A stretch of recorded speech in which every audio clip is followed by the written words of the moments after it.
kita bapaknya, anak-anaknya, cucunya. Doa kita insya Allah dikabul oleh Allah SWT. Nah, kembali kepada sholat tadi, bahwa bagaimana sholat kita ini mi'rajul mu'minin bisa naik ke sisi Allah Subhanahu wa Ta'ala. Kalau kemarin saya bilang, ya dalam 2 rakaat adalah beberapa saat yang khusyuk. Dalam takbiratul ihramnya dalam apa? Jangan sampai tidak ada sama sekali peningkatan kualitas di dalam sholat kita, peningkatan kemampuan di dalam kita naik ke derajat ke hadapan Allah Subhanahu wa Ta'ala. Maka orang sholat itu aqimis sholata li dzikri. Bagaimana sholat itu yang diingat hanya Allah, Allah dan Allah. Walaupun tidak sepenuhnya 4 rakaat, walaupun tidak sepenuhnya 3 rakaat, walaupun tidak sepenuhnya 2 rakaat, tapi di dalam sholat itu ada komunikasi kita dengan Allah Subhanahu wa Ta'ala. Maka kita isi dengan sholat itu doa-doa. Doa-doa itu harus kita masuk di dalam sholat kita, baik di dalam utamanya di dalam sujudnya. Sedekat-dekat hamba Allah dengan Allah, saat yang paling dekat adalah saat sujud. Maka fa'aksir sujud, banyaklah sujud. Dan di dalam sujud adalah saat-saat mustajabah dalam doa-doa kita. Kalau ibu sujud, Bapak baca Subhana Rabbiyal A'la wa bihamdi, itu secara tekstual memang itu yang dicontohkan oleh Rasulullah Sallallahu Alaihi Wasallam. Ada yang cuma Subhana Rabbiyal A'la, ada yang Subhana Rabbiyal A'la bihamdi, ada yang Subhanakallahumma, apa itu? Ada yang begitu kan doanya kan?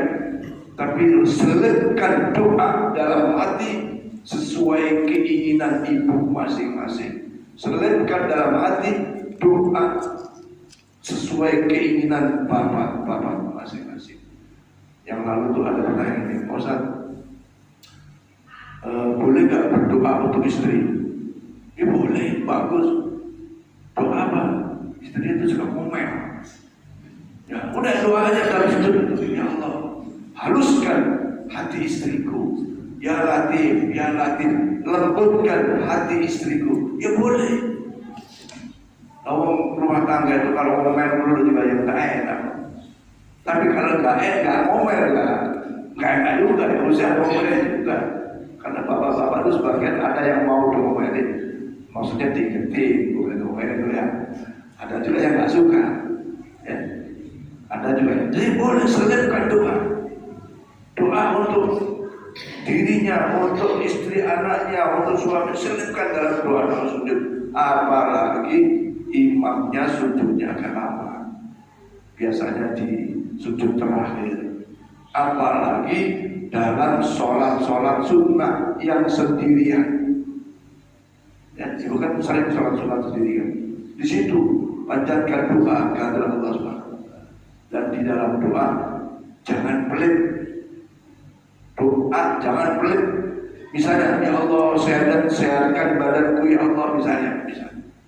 Jangan cuma badanku aja, sehatkan anak istriku, sehatkan suamiku, sehatkan saudara-saudara kandungku, sehatkan orang, begitu. Itu tidak pelit. Dan itu kalau ibu istiqomah doa untuk orang lain, Masya Allah, nanti akan nampak betapa kita meninggal itu mengalir doa-doa orang-orang yang kita doakan tanpa orang lain tahu. Kan saya pernah bilang tadi, ya ini cuma dalam rangka mengajarkan. Ya Allah, dalam doa-doa berikan keistiqomahan para jamaah Masjid Bagus Salah, kullu semuanya. Ya Allah, kabulkan hajat-hajat seluruh jamaah Masjid Bagus Salah, kullu semuanya. Bihajat dunia wa hajatil akhirah, hajat dunia, hajat apa saja. Bahkan sembuhkan segala penyakit yang ada bagi jamaah Masjid Bagus Salah semuanya kullu. Nah, jadi kalau doa untuk dirinya, untuk anak istrinya, untuk saudara kandungnya, untuk sahabat-sahabatnya, bahkan untuk guru-gurunya. Kalau kita baca doa wali jami'il muslimin wa jami'il muslimin muslimat wali abaina, wali ummahatina, wali jaddatina, wali jaddatina, wali ustadina, wali muallimina, wali qarabatina, wali ashabina. Itu maksudnya gini, Bu. Ya Allah, ampuni segala dosa-dosa kaum muslimin dan muslimah. Itu soalnya. Wali abaina, ampuni kakek nenek kami ya Allah. Ya kak nenek, ummahatina itu ibu-ibu nenek-nenek. Wali jaddatina, nenek-nenek, kakek-kakek kami. Itu sebenarnya sebetulnya. Wali muallimana, para guru-guru kami. Wali ustadina, para ustad-ustad kami. Ya, guru-guru ustad dan guru juga. Wali ashabina, kawan-kawan sahabat-sahabat kami. Wali akrabaina dan sanak famili kami. Itu sebut semua. Ini namanya doa dijawab. Nah, doanya jangan pelit. Di dalam sudut-sudut itu doakan juga, termasuk doakan. Ya, siapa yang bukan lagi doa-doa untuk kebaikan, doa-doa untuk keteguhan keimanan kita. Ya. Maka kembali lagi jadikan sholat sebagai mi'rajul mukminin, menyambung benar paling gampang itu. Kalau ibu mengartikan bacaan-bacaan sholat itu kan ada yang bisa, ada yang enggak. Tapi kalau doa, apalagi dengan bahasa kita, bahasa Jawa, bahasa apa saja, yang penting kalau bahasa selain Arab, selain Quran tidak keluar kalimat, tidak keluar suara, boleh perbanyak di dalam doa-doa pada waktu sholat, sehingga di situ kita ada komunikasi, menyambung hubungan dengan Allah Subhanahu wa Ta'ala. Dan pada akhirnya pada saat sholat itu menjadi miftahul jannah, menjadi kunci daripada surga. Mari saya sampaikan, walladzina hum ala sholawatihim yuhafizun, alladzina hum yarithu ulaika alladzina yarisuna al-firdausa hum fiha khalidun. Dengan menjaga sholat, insyaallah ibu akan mendapatkan balasan surganya Allah Subhanahu wa Ta'ala. Jannatul Firdausi nuzula yang Allah ciptakan untuk orang-orang yang ahli sholat, ahli menjaga sholat. Mudah-mudahan ini Isra Mi'raj ya, momentum perbaikan sholat kita ya. Mudah-mudahan sholat betul-betul kita kuatkan keistiqomahannya, sehingga menghantarkan kita menjadi satu pintu surga, menjadi memiliki kunci surga, dan insya Allah dibalas dengan surga Allah Subhanahu wa Ta'ala. Kesimpulannya tentang sholat, ayo kita tingkatkan kualitas sholat kita, bukan hanya sholat secara jasadiah, tapi hati kita ikut sholat. Untuk itu jadikan sholat sebagai sarana munajat kepada Allah Subhanahu wa Ta'ala. Di dalamnya diisi dengan doa-doa. Lebih lagi pada saat sujud, maka doakan diri sendiri, doakan keluarga dan seterusnya, bahkan doakan orang lain. Insya Allah dengan doa-doa yang di tempat-tempat, di waktu-waktu yang mustajab itu, doa-doa kita dijawab oleh Allah Subhanahu wa Ta'ala. Jangan sampai anak keluarga kita tidak sholat, karena sholat itu begitu berbeda antara orang kafir dan orang mukmin. Dan insya Allah sholat akan menghantarkan keberkahan di dalam keluarga kita, dalam kehidupan rumah tangga kita, menghantarkan kepada keluarga yang sakinah, mawaddah warahmah, dan anak yang saleh dan salehah. Ini saja tentang sholat. Sekali lagi, ayo kita istiqomah dan berjamaah. Mudah-mudahan sholat kita diterima oleh Allah Subhanahu wa Ta'ala, walaupun di sana sini barangkali berbagai kekurangan. Yang kedua, saya ingin menambahkan tentang, kemarin ada pertanyaan, Pak tolong jelaskan tentang fadilahnya baca surat Al-Kahfi, ya, surat Al-Kahfi. Baik-baik sekalian, Rasulullah bersabda, "Man qara'a minal Qur'an surat Al-Kahfi," siapa yang baca Quran surat Kahfi pada hari Jumat ya, atau malam Jumat, maka Allah akan berikan jasadnya nurun min baitil atiq. Nanti pada hari kiamat jasadnya itu kan bersinar dari mulai kakinya, luar bersinar kayak gimana ya, Begitu dibangkitkan dari kubur, badannya bersinar. Ada yang mengatakan min baitil atiq, sinarnya sampai tembus ke Ka'bah. Ya. Nah, artinya orang yang ahli baca surat Kahfi, ya, surat Kahfi, surat yang berapa? 19 ya. Itu berbeda. Pada saat nanti dibangkitkan itu beda. Bangunnya itu beda. Ada yang bersinar, ada yang nggak bersinar. Bahkan nanti di hari kiamat itu apa? Ada yang dibangkitkan itu dalam keadaan wajahnya seperti kerang, seperti monyet. Ada yang dibangkitkan dari kiamat itu kepalanya jadi kaki. Ada yang dibangkitkan pada hari kiamat itu lidahnya menjulur dengan keluar nanah yang berbau busuk dan seterusnya dan seterusnya. Ada 7 kelompok yang seperti 10 kelompok yang macam-macam itu. Nah, ada yang bersinar. Hurrun muhajjalin, wajahnya bersinar karena fadilah sering membaca surat Al-Kahfi. Dan ini memang sunnah. Maka di masjid ini insya Allah udah mulai keluarga saya kita selalu baca surat Al-Kahfi. Di sisi lain, man qara'a in surat Al-Kahfi yaumul Jum'ah wal Lailiyah, siapa yang baca surat Kahfi pada hari Jumat atau malamnya, maka ghufira lahu min jum'ataini. Allah ampuni dosa-dosanya antara 2 Jumat. Dosanya diampuni oleh Allah. Nah, kalau setiap Jumat baca surat Al-Kahfi, berarti ya insya Allah tiap hari antara Jumat satu Jumat berikutnya dosa-dosanya sudah diampuni oleh Allah Subhanahu wa Ta'ala.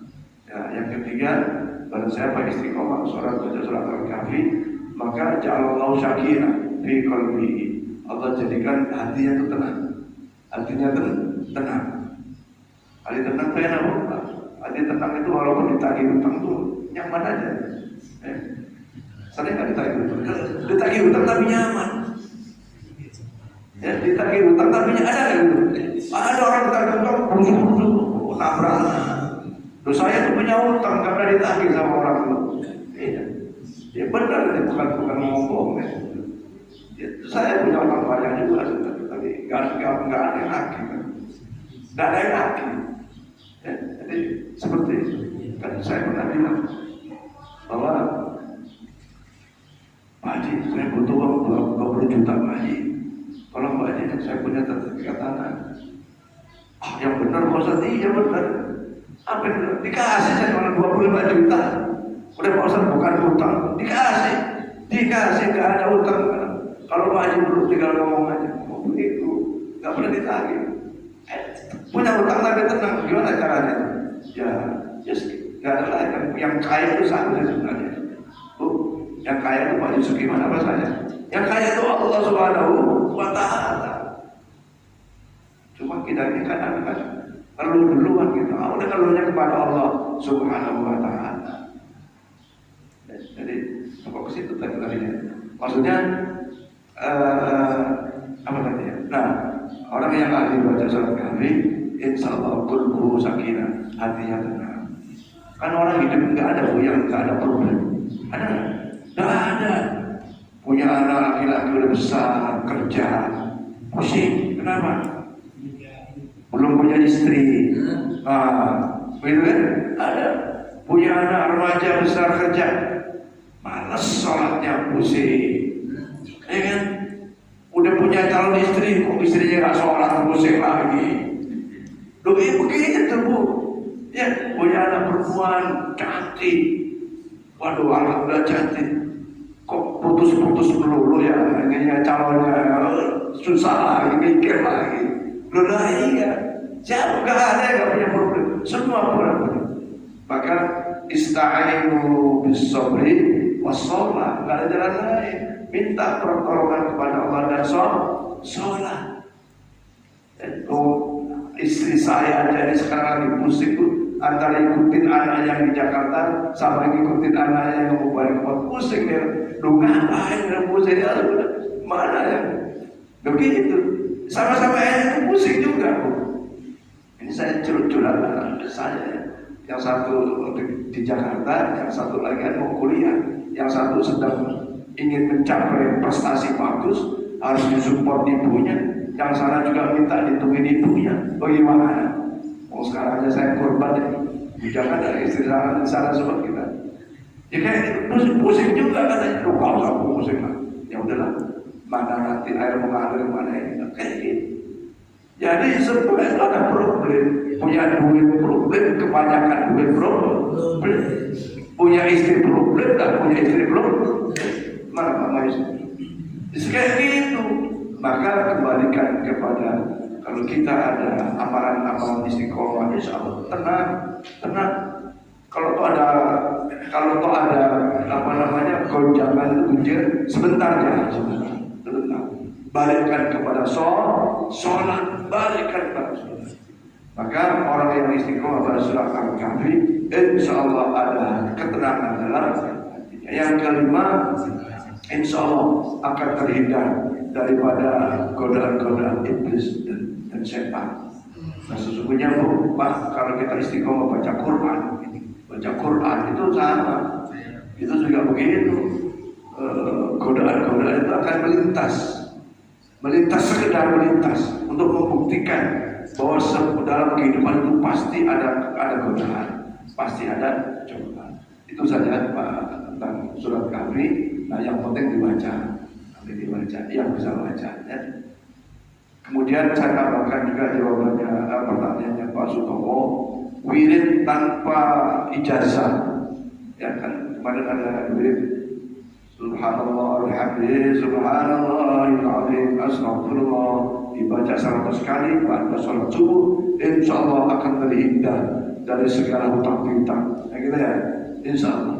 Nah ijazah wirid itu ya, kalau orang santri itu maunya ditaraki, ada yang ngasih ijazah itu misalnya niat mengijazahkan ya kalau enggak bagaimana caranya Fatihah kiai tersebut dibaca Fatihah. Kalau sudah meninggal bacakan Fatihah ila wahai Kiai Haji Mahmud Zubair Al-Fatihah. Itu insya Allah nyambung. Sama dengan Bapak Ibu kalau baca kitab-kitab yang kita nggak pernah berguru ya, kitab-kitab apa saja kan di situ ada pengarangnya ya. Setelah Fatihah kepada Rasulullah ila hadratin Nabi sallallahu alaihi wasallam, baru khususan ila roh Al-Imam Jalaluddin As-Suyuti, kalau pengarang kitab tafsir Al-Imam Jalaluddin Al-Mahdi sebut namanya. Itu insya Allah nyambung, ilmunya nyambung. Ya saya ngomong gini pun juga karena guru saya dulu juga kasih tahu yang begitu. Nah, jadi dibacain Fatihah untuk para musannif pengarang kitab atau wirid yang ada. Insya Allah walaupun tidak lagi, tidak nyambung, tidak berhadapan, tapi dengan Fatihah itu. Ini termasuk budaya yang jadi tentang itu dibacain Fatihah. Ya, insya Allah amalan itu. Nah, yang penting lagi memang namanya wirid, dia harus continue, Ada yang ingin tanyakan dulu? Silakan. Berapa menit lagi Pak? 7. Ada yang ingin tanyakan? Ayo silakan Pak Haji. Salah. Dari kecil apabila kita mengasuh anak itu dari kecil dari ya, kemudian setelah dewasa anak-anak itu masih belum mau sholat Ustaz. Ya. Sekarang sebatas mana kita mengingatkan dia agar sholat Ustaz? Maksudnya sebatas mana, apakah sudah tahu itu masih tetap kewajiban kita untuk mengingatkan agar sholat Ustaz? Ya. Itu ya. Terima kasih. Assalamualaikum warahmatullahi wabarakatuh. Waalaikumsalam. Baik, para jemaah sekalian, ini pertanyaan luar biasa. Rasulullah bersabda, "Kullu mauludin yuladu 'ala fitrah." Bahwa setiap bayi yang lahir itu dalam keadaan suci. Kemudian sangat tergantung kedua orang tuanya bagaimana mengkondisikannya. Boleh jadi dia Yahudi, Nasrani, Majusi. Di sini menunjukkan bahwa tanggung jawab orang terbesar. Kalau sampai anak kita sebagai orang Muslim tidak sholat, itu yang dipastikan pola mendidiknya yang tidak tepat.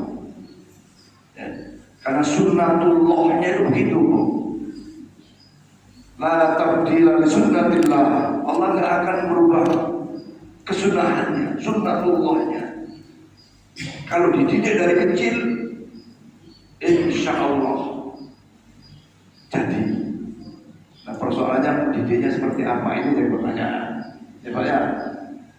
Nah, kalau sudah kecil sudah diajari sholat, ditundukkan bapaknya sholat, ibunya sholat, bahkan diajak ke masjid, ya bahasanya itu konsolidasi gitu. Nah, itu yang pertama gitu. Pasti ada yang salah dalam pola mendidiknya. Mobil khusus pola mendidik sholat. Nah yang kedua, para jemaah sekalian, tapi ini sih nggak boleh kita terlalu bersandar ke situ ya.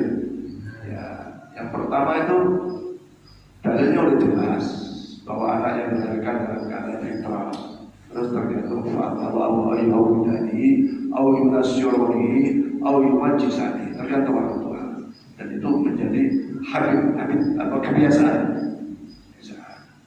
Nah kalau sudah diajari tak sholat, ngajarinya pun sudah benar, sudah tepat, ya syarat teori mendidik sudah benar, terus masih tak sholat sampai dia balik, ya, itu tadi doa tadi itu masuk nanti.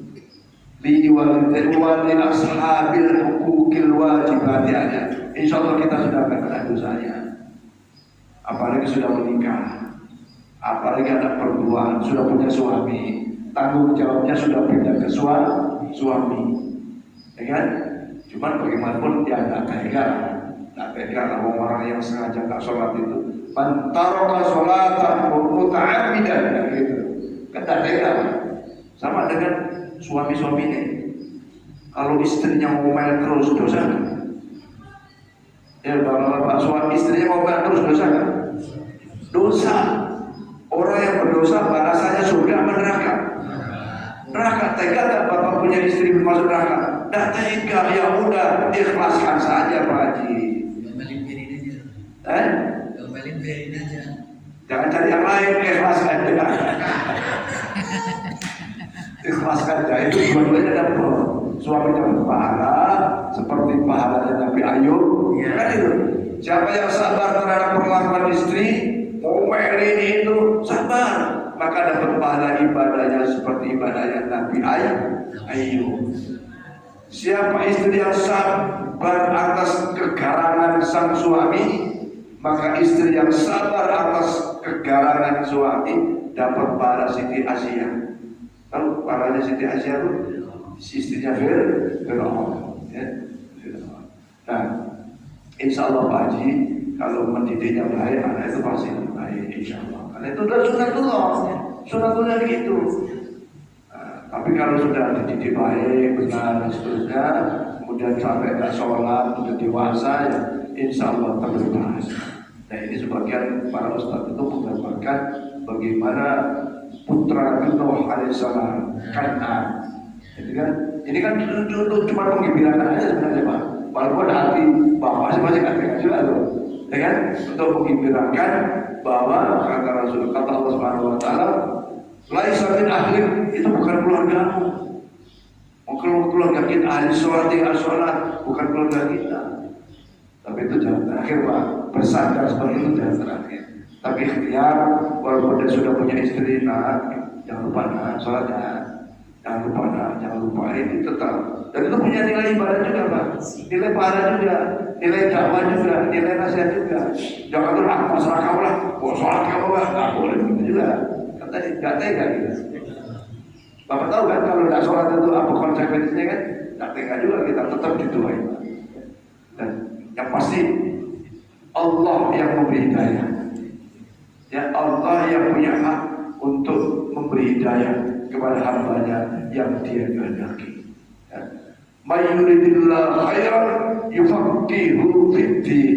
Kalau Allah menghendaki seseorang yang baik, Allah akan pahamkan terhadap agamanya.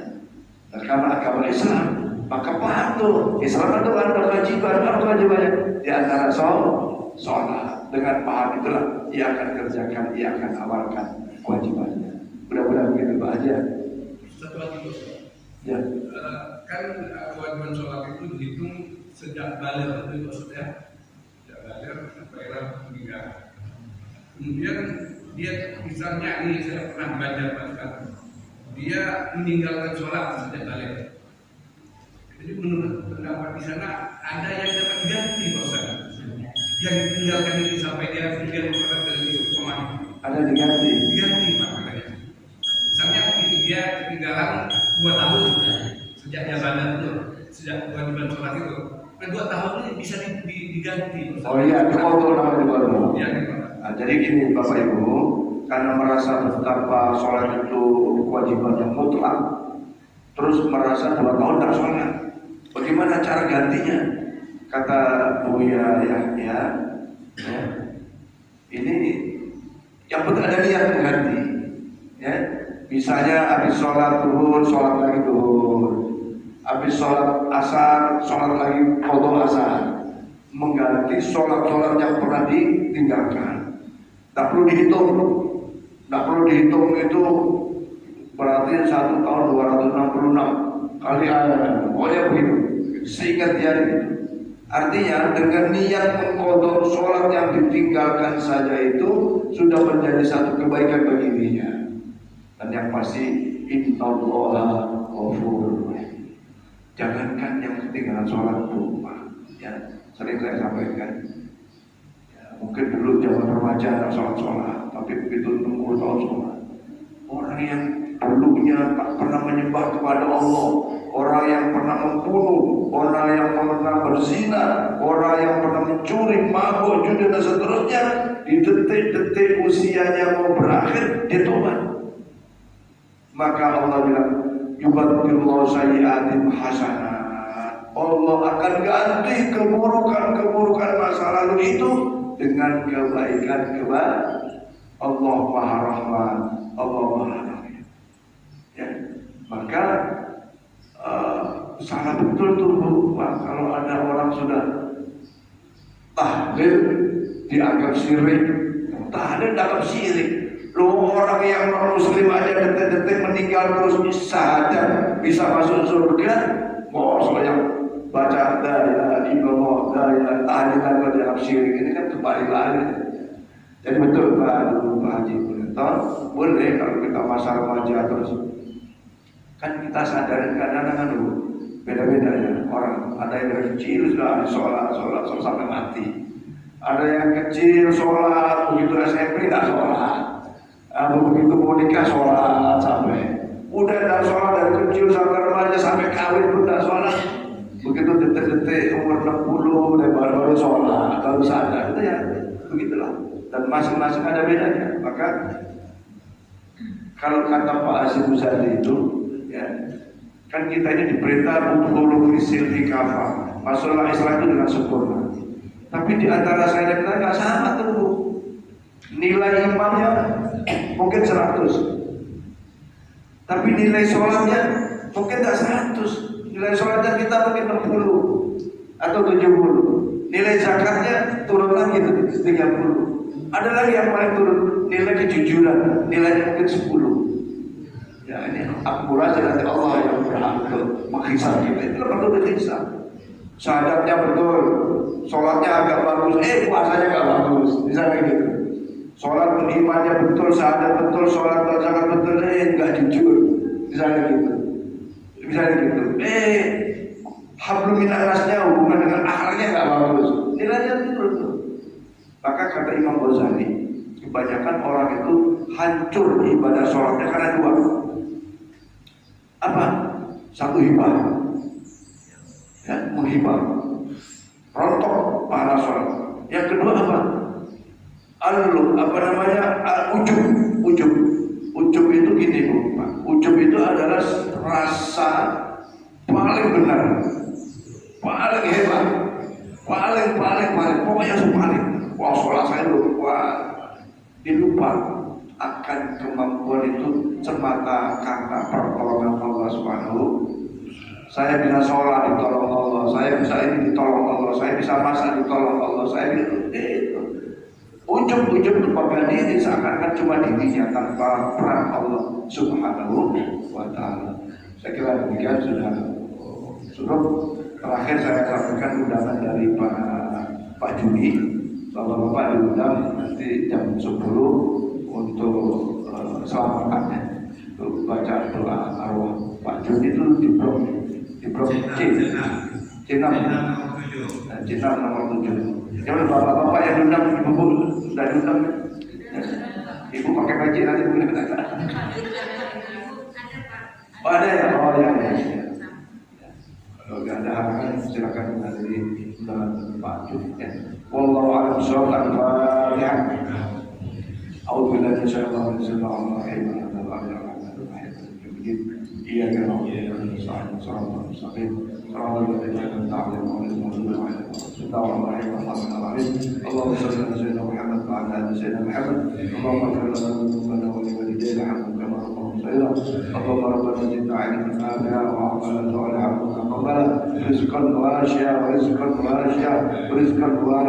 مباركا حلالا طيبا. اللهم اشر امورنا امور الدنيا والاخره. اللهم اشر امورنا ما نعلم في قلوبنا وسدنا مع السلامة والعافية وحسن مقاصدنا واقضي جميع حاجاتنا بهذا الجمال والسلام. واقضي حاجاتنا بهذا الجمال والسلام كله حاجة الدنيا وحاجات الآخرة برحمتك يا أرحم الراحمين. ربنا آتنا من أزواجنا وذرياتنا قرة أعين واجعلنا للمتقين إماما. ربنا آتنا في الدنيا حسنة وفي الآخرة حسنة وقنا عذاب النار. سبحان ربك رب العزة عما يصفون وسلام على المرسلين والحمد لله رب العالمين. Terima kasih kepada Pak Kasimun hari ini menyiapkan makanannya. Siapa yang mau bersedekah makanan pada hari besok minggu silakan. Hari ini Pak Haji Pak Kasimun dan keluarganya. Demikian. Assalamualaikum warahmatullahi wabarakatuh. Sallallahu ala Muhammad sallallahu alaihi wasallam. Sallallahu ala Muhammad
Jangan garing, gerimis. Oh, gerimis ya? Gerimis ya.